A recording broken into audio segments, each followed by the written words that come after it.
Hi, this is Eliot from Workload. Sometimes our workflows don't work how we want because our actions are out of order. In this video, we'll learn how to easily reorder our actions so that our workflows flow the way we want them to.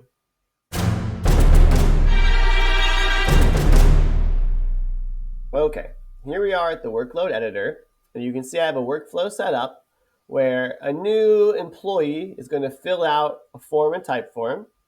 And then we have a series of actions, including sending them an email, which would welcome them to the team. And then I'm going to do a quick add event in Google Calendar, which adds their birthday that came from the form to my Google Calendar, so then I can make sure to acknowledge them on their birthday. What I'm realizing is I want to change up the order.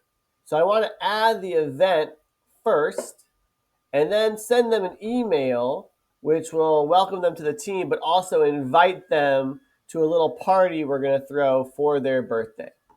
So in order to switch up the order, I can click on one of my nodes in my workflow and then drag it up to the plus sign in between the steps where I want to place it. So now I dropped it, and you can see the quick add event in Google Calendar is now above sending the email.